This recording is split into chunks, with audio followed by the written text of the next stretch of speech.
What's up, everybody? Welcome back to another edition of Sit Down Saturday. Today we're going to be talking about the Hasbro Pulse Premium Fan Fest event, whatever they called it. There's a number of people that have been hitting me up specifically about the Self-Transforming Prime, so of course we're going to donate a large portion of this conversation to that. The back half of it, we're also going to lay in a little foundation. So I got to decide whether or not I want to have this one discussion or I want to split it up into two discussions regarding some of the choices in the main line and Voyager Deluxe and the associated price points, because there's another nugget of conversation to be had there. It's just whether or not I want to have it right now. I have a lot of conversations I want to have. It's feast or famine sometimes. A couple weeks ago I had nothing I really wanted to talk about, and now I got like 6 or 7 things I want to talk about. So I've got a little note and we're going to get through them all. Week by week, as it were. How do you eat an elephant? One bite at a time.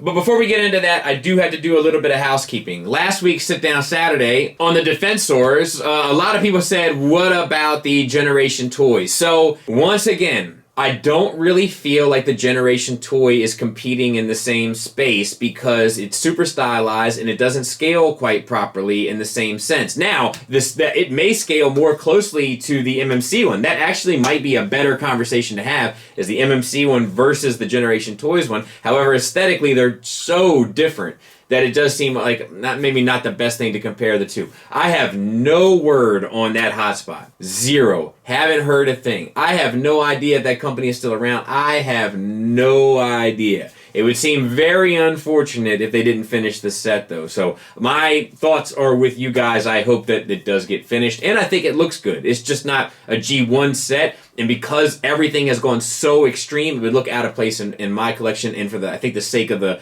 Defensor conversation. But you're right. I usually throw stuff like that in there as like a caveat or a little added spice, and I didn't, and I probably should have. The Fans Toy Sea Spray. A lot of people said that you can store the gun under the feet. So yes, there you go. You can store the gun under the feet as well, supposedly. I haven't tried it out, but enough people made the comment where I take their word for it. A lot of people asking about Versus. Yes, a Versus of the Sea Spray from X-Transbots and Fans Toys will be coming. I also have 2 other Versus coming as well. So there's a lot of Sit Down Saturday stuff coming in the near future. The General Grant. Not a whole lot to say. A lot of people made the comments about the tires. I totally get that. But the back tires don't match the front tires. And then there was that unfortunate break. He's going to try to repair it himself, and it is already en route back to him. So I'm pretty sure I did it. A lot of people try to shoot me some bail in the video saying, like, I don't think you did it. If you look at it, I'm pretty sure I did it. I've looked at it a number of times myself, and I'm pretty sure I did it. But I appreciate all of the support. And with that, I think we can go ahead and get into this conversation. Now, there are other cleanup stuff that needs to be done regarding Jazz and Grimlock, but they're going to kind of carry into at least either this conversation or a conversation we're going to be having in the future. So I'm just going to hold off on that for now. Recently, Hasbro has been doing these fan events, and they have some that are bigger than others, so to speak, but this is a fairly large one. This is in light of No Toy Fair. It's in light of SDCC being pushed back till November, tentatively. Like, this is all because of that, right? And I think it's a pretty cool way for them to kind of give back to the fan base, give information, keep people excited. I do think that's important.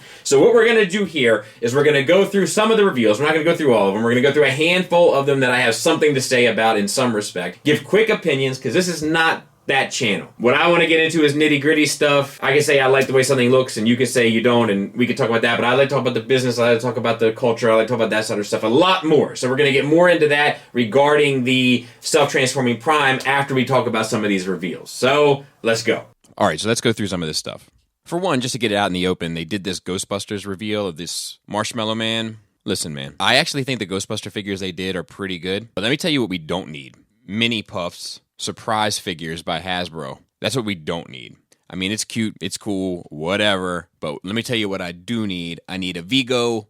I need that little dude that hangs out with him, and then put out a non-exclusive Rick Moranis and the secretary lady. That's what I need. Stop playing games with me. There was obviously Mighty Morphin Power Rangers reveals. I don't know enough about that to really make a comment. However, I will say my buddy Dom put out a tweet that like they keep doing the same team over and over again. Like I said, I don't really know enough about it, but I can imagine that that's the case, like the iconic 6 for Transformers, if you will, and I can imagine how frustrating that is. So thoughts and prayers to the Mighty Morphin Power Rangers collectors.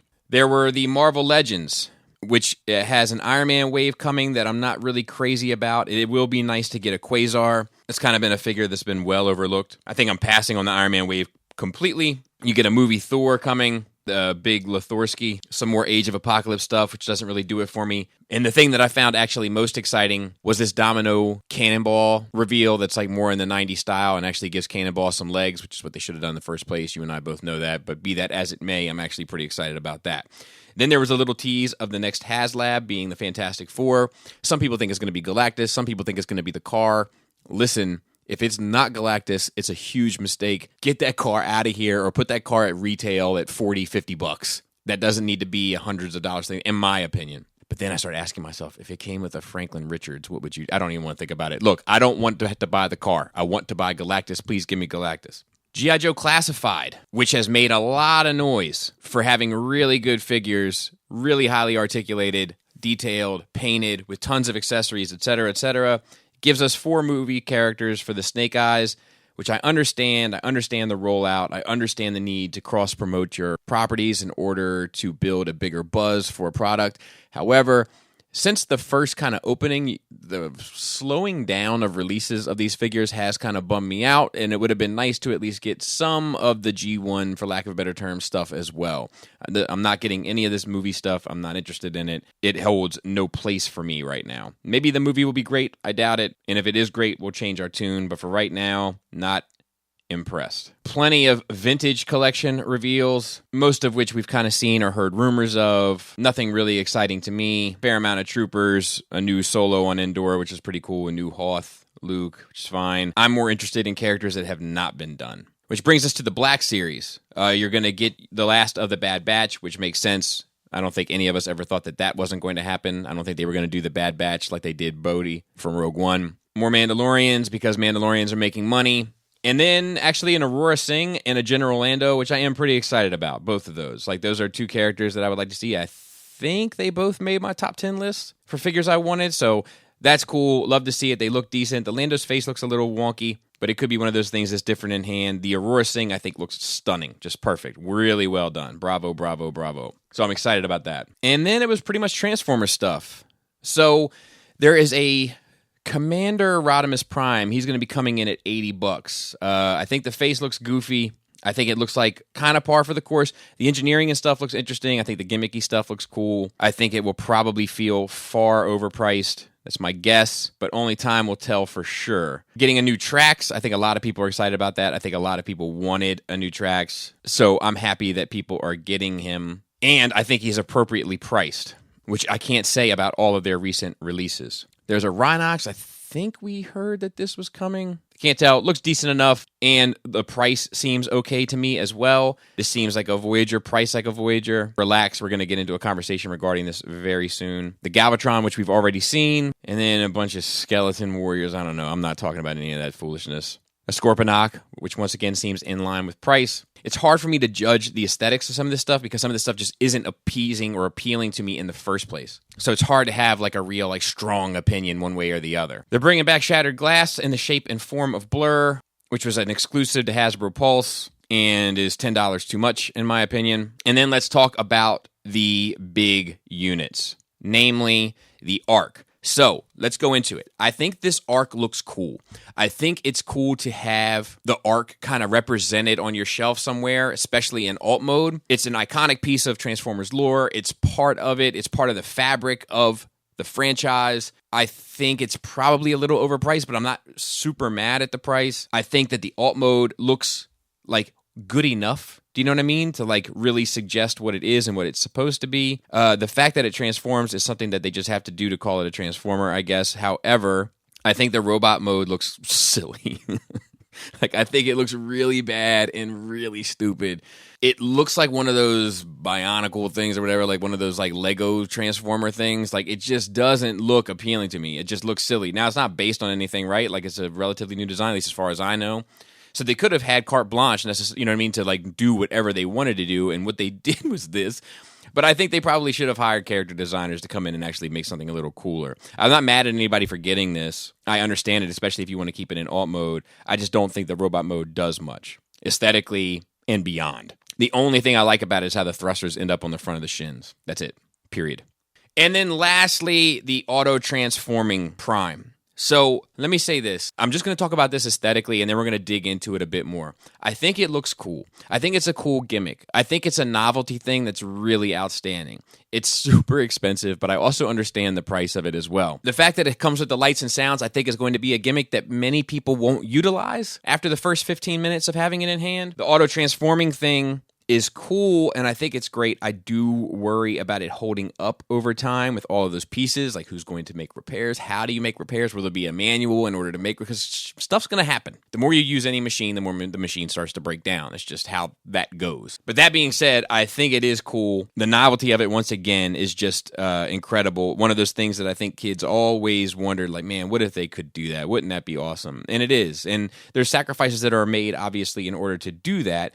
But I think that there's almost like a cultural phenomenon that's taking place about it as well. So let's talk about that a bit more and start to really dig in here. All right, so let's talk about this a bit, the self-transforming Prime. Now, I remember images of this and video of this circulating years ago, and it was supposedly from a third party, but people weren't really sure if it was a third party or if it was a hobbyist. I guess technically they're synonymous in some regard. I'm guessing that Hasbro linked up with them. I didn't watch the video that they did, so I'm not sure if they talked about it, but I'm guessing that Hasbro linked up with them, created some sort of partnership, and was able to get it. And I applaud Hasbro for that. I think Hasbro should have been doing this with a number of third-party or hobbyist companies along the way ever since 2015. But they also did a Hound that was out there, and they did a Scrapper that was out there. So this is like their bag. Like, they're doing this. So I don't know if this is going to be one of many, or if this is a one and done. Who knows? I think that $700 for a Scrapper or a Hound is going to be a lot harder of a sell than it is for the Optimus. I just think that's interesting on a business move. But to me, it's the way to go. If you can't beat them, join them. Or if you're a corporation in America, buy them. Let's talk about the pros and cons. For the pros, it's 19 inches. It's going to be impressive, so to speak. It's going to be a display piece. It's going to have a presence. It's going to, own a space, which is great and cool. And the fact that it's self-transforming is only going to perpetuate that. I think the gimmick is super cool. I think that the lights and sounds and having Cullen's voice and all of that, I think all of that is great. It's like they're pulling out all the stops. They're throwing everything they have at it to make it kind of the ultimate Optimus Prime experience. It's not a line. It's not a wave. It's a one-shot thing of something very iconic doing its most iconic things. The fact that you can control with your phone and all that stuff sounds cool to me. All of this sounds like similar to like a lot of the stuff that Star Wars was doing with like the remote control BB-8s and R2-D2s or whatever the case may be. I'm with all that stuff. It's not my bag, but I am in support of it because I think it's a cool thing and I think it's a different niche. That electronics niche is going to help keep toys alive, in my opinion. As for the cons, like, they obviously sacrifice some aesthetics in order to pull off what they pull off, and I think that we can all agree that that's pretty much acceptable at minimum. The other con, obviously, is the price, which brings in a whole different discussion. Now, it's $700. And it's sold out. So, for one, you probably should have bought it if you were at all interested in it, because you could have made an investment more than likely if you didn't want it when the push came to shove. Secondly, I find it interesting that they didn't do this as a HasLab project given the price point. I think there's one of two reasons for this. One, they were either confident it would sell, and it did sell out, I think, within a week. Or two, that they wanted to save face and were scared after the problems that they had with their Unicron, being as though it's the one toy property, Cookie Monster excluded, that had the hardest time getting funded. It's also the one toy property that's theirs. So if they were to do it a second time and lose face a second time at not being able to fund it properly, I'm not sure how they felt about that in regard to their own reputation, which again, to me, makes sense. The other question of this is, will I review it? And the answer is, I think so. Robert, of course, got one. I'm sure he's going to send it my way against his better judgment. I'm sure I'll get all sorts of notes and fun little antics to go along with it, but hopefully I'll have the opportunity to review it, and I will review it right here. Now, the last thing I want to talk about with this, because there's a component of this with price that I think I'm going to save, and I'm going to get into it maybe a bit. Maybe I can extrapolate it, maybe I can't. There's some smoke and mirror stuff going on with Hasbro and pricing and Transformers. There's times where I'm talking about the Hot Rod or the Blur or whatever the case may be, and I'm like, look, this shouldn't be $30. And people are like, yeah, but it's a Voyager. It's going to be $30. I'm like, no, it's not. No, it's not. It's a deluxe at a Voyager price point. And what they're trying to do is change what the Voyager means. That it's no longer a size classification, it's a price classification. And if that's the way it's going to be, then fine. But that's not the way it has been, so let's not act as though it has. A lot of these recent reveals, pre-order-wise, are falling right in line with what we have always known in terms of the size classification. So if they're changing the parameters of that to fit a price classification, cool, but now we got to change the way that we talk about it too. And I'm not sure if there's enough in there for a whole video of that, but that's my basic feelings about it. Now, the one last thing about this, and I do want to leave on a positive note, is that this is having a major cultural impact, not just amongst the collectors, but amongst the world. I have a buddy of mine that I work with, and this gentleman couldn't be further removed from all of this stuff. Hey man, did you see the Snyder Cut? No, because I'm not a loser. That's the type of response I would get from him. That type of dude, you know what I mean? Thinks all of this stuff is completely stupid. The same way it used to feel in like 2007, before Hollywood made it kind of socially acceptable. He sent me a link to this thing, saying you might want to check this out. So it hit his radar. I was at the grocery store yesterday wearing a DMH shirt. It has this silhouette of Optimus Prime on it.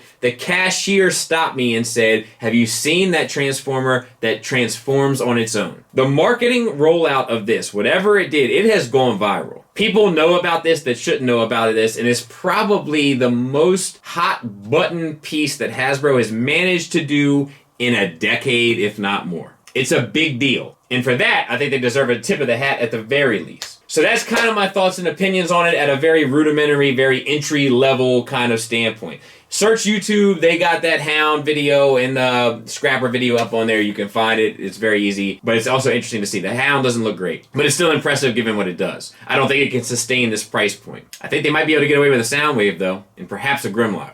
But we shall see. Either way, interesting approach for Hasbro. Overall, I wasn't that excited about any of the reveals from this thing. I was hoping to be more excited about both Marvel and Star Wars. I really wasn't. There was rumors bubbling of an Indiana Jones 6-inch toy line. That never came to fruition. I was hoping to get a few more Ghostbuster figures. That's not going to happen. I was a little bit bummed at the reveals overall. I didn't think there was a whole lot to it, other than this self-transforming thing, which is by all means the showstopper and deserves to be. Till next time. Thanks for listening. Thanks for watching. Till next time, take care.